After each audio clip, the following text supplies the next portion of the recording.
Chapter 7. Prototype or Minimum Viable Product, MVP.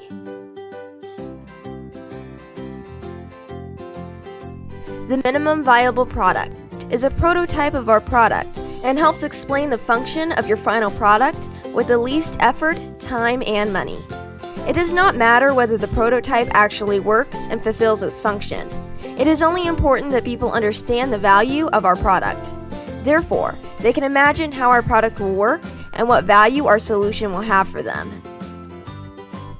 How we make the MVP. As mentioned, the goal is to make a prototype with as little work, time, and money as possible.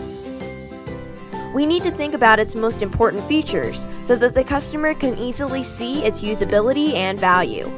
What is not necessary is not included in the MVP. The main goal of the MVP. The ultimate goal of the MVP is to test the usability of our solution.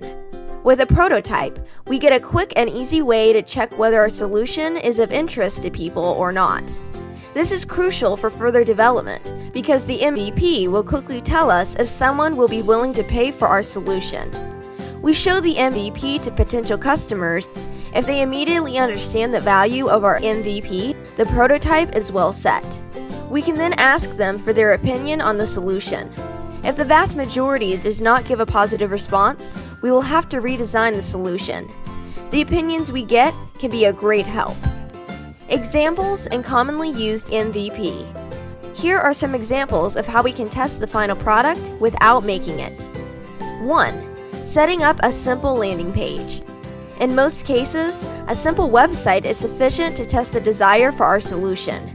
We provide a short description or video about the final product, key messages for our potential customers, and the possibility to contact us if someone is interested in buying.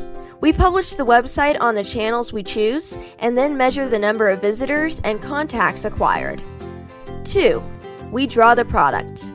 We humans are visual beings. Therefore, it is often helpful to explain the product by drawing or making a 3D representation of the product. We use drawings and pictures in interviews with potential customers and measure their reactions. Ideally, we try to sell pre-orders. 3. We make a model of the product. If we want to go one step further, we can make a model of the product. This can be made of cardboard, plastic, wood, and so on.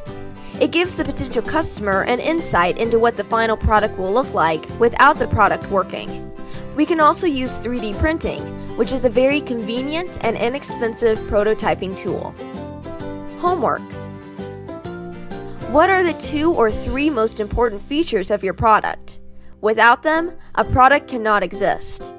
Once you have these answers, think about how you can test these features most easily. Write down the key features and ideas on how to make a minimum viable product. It's even better to make an MVP if you can. Even better, make a plan of how you will use the MVP to test the interest of your customers. At a meeting with the mentor, you will consider which MVP is best suited to your case and how you can use it for testing. Metrics. What will we measure to know if the company develops in the right direction? Metrics are the way we measure the performance of a company or idea. Because feelings easily mislead us in entrepreneurship, we focus on performance indicators that show the real state of the company. We use metrics to measure where we do well and where we need to improve processes. Key metrics. Key metrics measure a company's performance. Every company wants to make a profit in the end, so the main key metric is always the number of items sold or the company's turnover. In the case where a company does not sell its products yet, the key metric can also be the number of completed transactions. Other performance indicators. In addition to rough financial data, other performance indicators can be measured. These can be, for example, the number of key partners, the number of requests for the product, the number of people claiming to buy the product, the number of users or the number of visits to the website. Each company has its own unique performance indicators because no 2 companies are the same. Homework. Think about how you will measure your company's performance. Will this be the number of items sold, the number of users of your item, or something else? What are those key pieces of information that will help you determine if you are doing well in business? What is the data that will help you improve sales? The answers to these questions are your key metrics. You will review your findings at the meeting with the mentor.